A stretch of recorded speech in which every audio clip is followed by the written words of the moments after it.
Hey guys, welcome back. I hope you are having an amazing day. Let's get right into the stories. The first one is a pro-revenge story. It was just last month that my wife Sarah and I purchased one of our 7-year-old son Jake's birthday gifts from a popular sports retailer that has stores all across the country.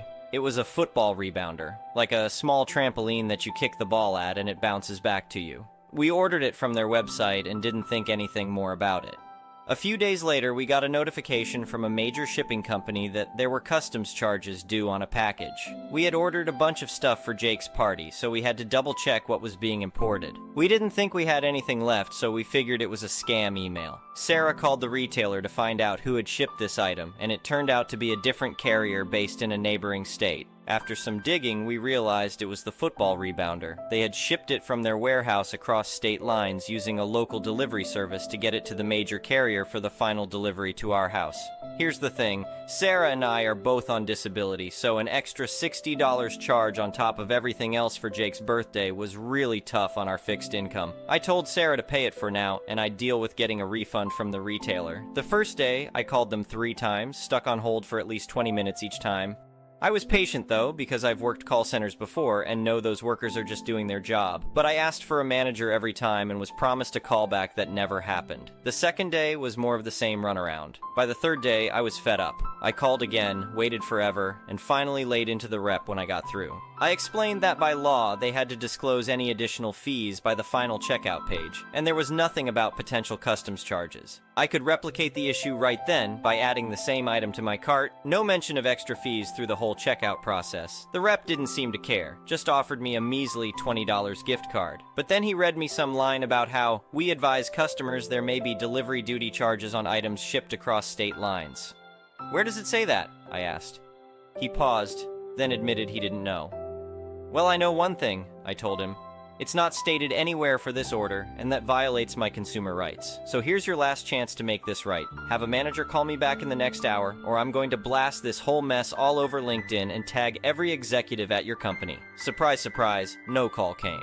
The next day, I made good on my threat. I drafted a post detailing how they stuck us with hidden fees, ignored requests for manager callbacks, and generally operated without ethics. Then I tagged every senior leader I could find, from regional managers all the way up to the CEO. This was war. Not long after, they scrubbed that rebounder from their website like that would make it all go away. Idiots didn't realize you could still find it through search. I got screenshots showing the contrast, did a Google cache search to get the old listing, and updated my post exposing their pathetic cover-up attempt. Tagged all the execs again, really stirring the pot by that point. A few incognito users even viewed my profile. Gee, I wonder who that could have been. I took a screenshot and added it to my post as well. The next morning, I got a call from some senior VP at their headquarters, just groveling with apologies and asking what she could do. I told her originally I just wanted my $60 back since the fees were bogus, but after all this, I wanted a full refund, and to keep the rebounder too. That was the only way to make it right.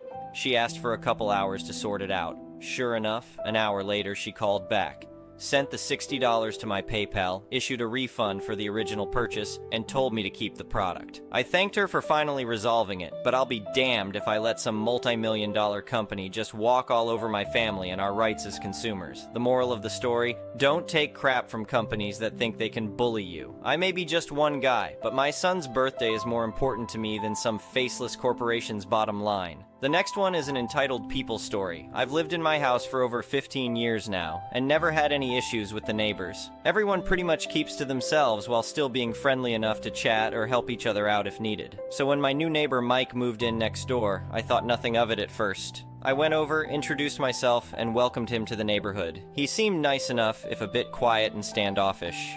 The problem started about 2 months after Mike moved in. I started noticing my electric bill was way higher than usual, like a good 30-40% increase out of nowhere.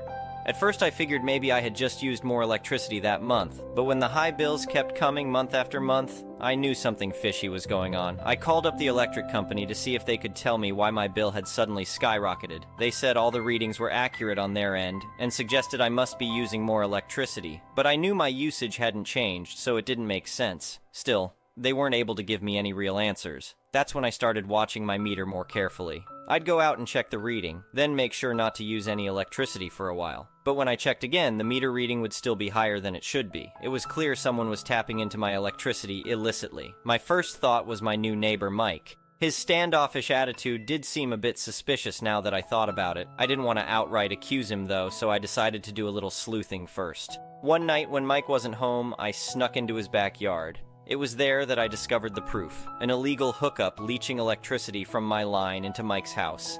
Anger coursed through me at this blatant theft. I contemplated confronting Mike right then and there, but I knew I needed evidence first, so I called the electric company and police to come document the illegal setup. They confirmed it was siphoning my electricity and agreed Mike was likely the one who set it up. The police even found tools in his garage that could be used for that type of wiring job. Armed with all this evidence, I worked up the courage to finally knock on Mike's door and confront him. When he answered, I cut right to it and accused him of stealing my electricity. His eyes went wide with shock before he sputtered denials, claiming he knew nothing about any illegal hookup. But I stood firm and informed him the cops and electric company had already been here and seen the proof. His fake innocence crumbled pretty quickly after that. Mike got angry then, yelling at me that it wasn't a big deal and I was making a mountain out of a molehill. He ranted about how he was on a fixed income and couldn't afford the bills after his wife got sick, as if that somehow justified stealing hundreds of dollars of electricity from me. I told Mike in no uncertain terms that he had two options: either disconnect the illegal setup immediately and pay me back for all the stolen electricity, or I would see him in court. Well, Mike decided to be stubborn and do neither, so I called up a lawyer and took his crooked ass to court. Thankfully, with the photos, police report, and electric company documentation, I had a rock-solid case. Mike didn't even bother getting a lawyer, just represented himself and kept trying to feed the judge sob stories. It was almost comical watching him pathetically try to justify his crime. In the end, the judge saw right through Mike's BS. Not only did he rule that Mike had to pay me back for all the stolen electricity, but he also hit him with a massive fine on top of that. Mike's eyebrows just about hit the ceiling when he heard that penalty. I guess he realized too late that his little electricity scam wasn't worth it, but the judge wasn't done yet. As additional punishment for his blatant theft, Mike was sentenced to 6 months of house arrest with ankle monitoring. The judge wanted to make an example out of him. I watched with satisfaction as Mike was cuffed and led out of the courtroom to begin his sentence. After court, I wasted no time hiring an electrician to permanently disconnect Mike's illegal setup and undo any damage he did to my system. I also installed a more secure, tamper-proof electrical box just to be safe. Wouldn't want any accidental reconnects happening once Mike finishes his house arrest.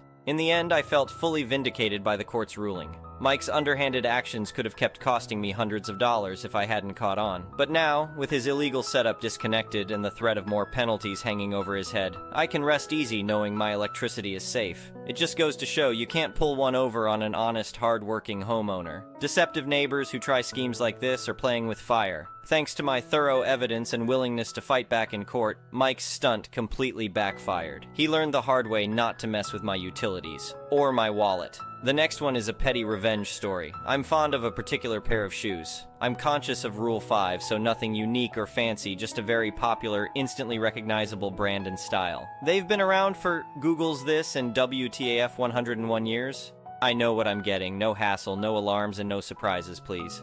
So I buy a pair from an equally well-known online marketplace. They turn up and they're the wrong size by half a size up. So if I buy a UK 5, I know a UK 5. 5 is going to be wrong for me, seeing as I've been wearing them for 25 years, and these are about as much use to me as a wicker shark basket. I double-triple check the size listed is not what I received. I try them on indoors and my heel is lifting up in the shoe. Not okay. I message the seller about getting this corrected and receive messages to the effect of, "Yes, these shoes are very tight, so we usually send out a slightly larger size. It would be better for you to keep them for a discount. We can send you a 50% refund. This will be beneficial to you to save the hassle and cost of return shipping. This will be beneficial to me. Oh, all the hell's no, you absolute crap pillow." I'm not arguing with them. I contact the site's support and arrange for a completely free and postage fully paid return, at absolutely no cost to myself. They give me a full refund. I mentally add seller to a list of people I hope walk into a lamppost, and I forget all about it until they arrive back in the post. They've been labeled by the courier as refused at delivery, possibly not known at this address. I forget now. I double check. I have been fully refunded already.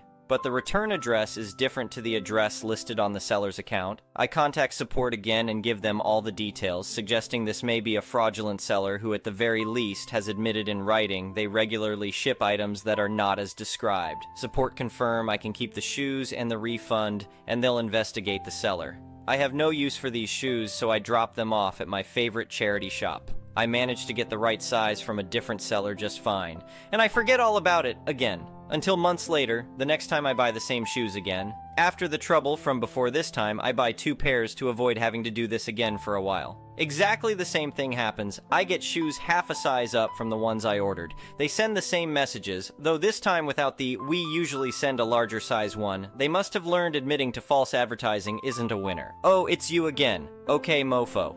Back to support again, referencing the last complaint I made. Full refund. Again. Free of charge return shipping. Again. Both items refused delivery and sent back to me again. I contact support again. They confirm I can keep the refund and the shoes again. My local cat shelter charity shop gets donations of brand new shoes again. It's time for more shoes. Again.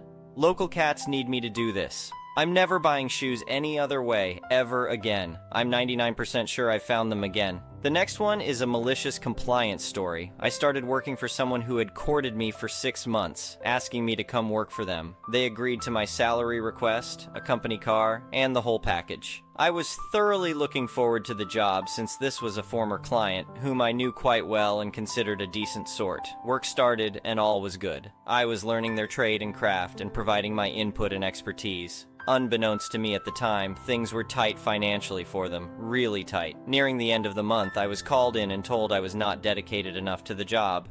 I do not take breaks at all. I am always early, constantly telling them I am happy to work overtime and weekends, but still, I was not dedicated enough. There was a lot of back and forth, me defending myself, and getting seriously upset because I work extremely hard. Then they hit me with, "We think we should call it quits." I did not understand. I went over the things I was learning, the stuff I had done. No, all that stuff was perfect. They were more than happy with the input. Anyway, let's get back to work. They dropped the entire debacle like a hot potato, and I was left speechless and in a bit of shock. Oh well, I brushed it off and continued, albeit more aware of what I was doing and how I was doing it, and making sure to dot all the I's and cross all the T's. The end of the second month was coming. All was looking rosy, work was going well, we seemed busy, I was constantly busy, with no real time to hang around and chat. Then boom, into another meeting, the same issue again. This time I was told I was too expensive and costing them X amount per month to have me there. I went a little overboard and defended my position, stating they sought me out, not the other way around. I had a decent job before, the same package, and although it was not ideal, it was paying the bills, and I would have stayed there for years otherwise. Now you hit me with this? Like, seriously. And then, I get hit with that same nonsense of "we think we should call it quits."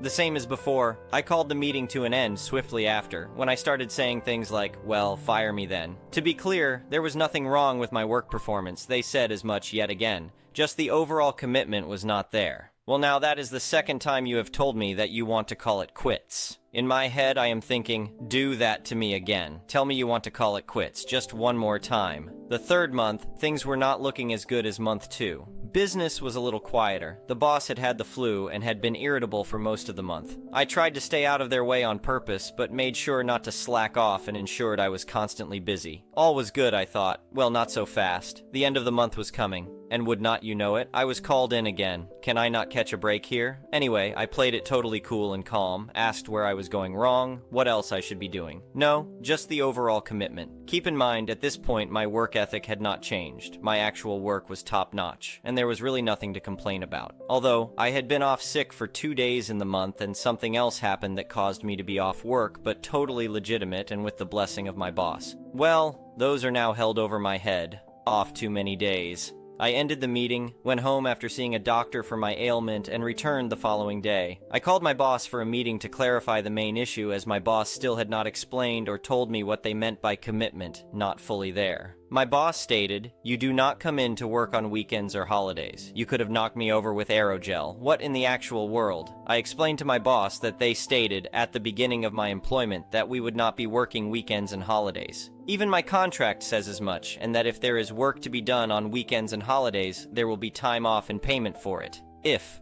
I also explained that they said they were totally okay with me being off ill, and for the other issue. No, we should call it quits. My boss left because my boss was upset.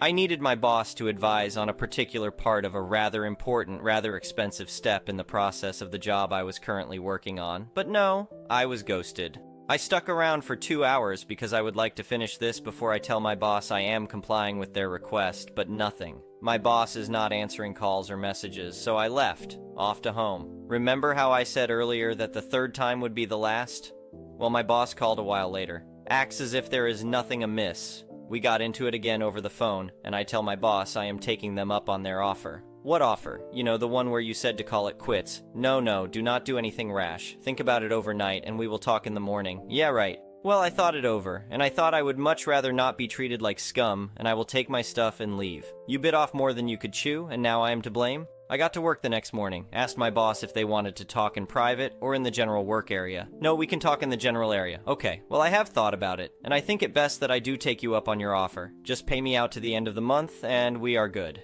If not, well, I have recourse. No, all good, I will pay you out. I took my stuff and left right away. I left my boss to deal with the rather important, rather expensive, and very time-sensitive job I was busy with. Guaranteed to cost a good few thousand to get an extension if the job is not lost altogether. The next one is an entitled people story. I'm a 24-year-old's old bar manager in a fairly new bar. Coming into my shift on a Friday afternoon, I was warned by another coworker about a guy who may need cutting off and was too drunk.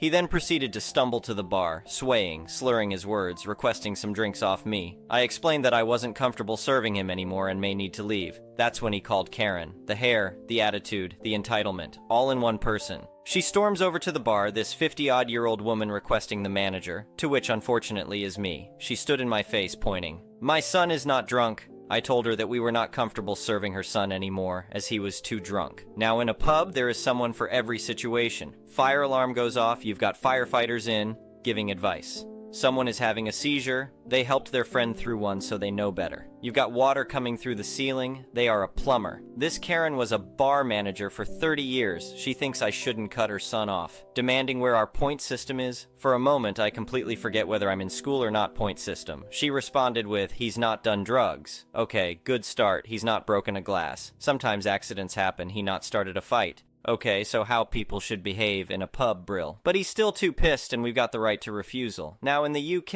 in order to get an alcohol license, you have to take an exam. In that exam, I had never heard of this point system before. I've heard of 5 licensing objectives, and cutting someone off before getting too drunk is following the objectives. Then started demanding a piece of paper to write a 3-page complaint on how she wasn't given a reason. Also emailed the brewery how I treated her son unfairly and that I was in the wrong. She then proceeded threatening me about Steve. I will tell Steve about this and he will never step foot in this pub again. Now this family must have been pure royalty. Celebrities basically, and I didn't get the memo because who the duck is Steve? Anyway, Steve still drinks with us and is absolutely lovely. Thank you for watching. I would really appreciate it if you could like the video and subscribe to our channel if you haven't already. We'll see you again tomorrow.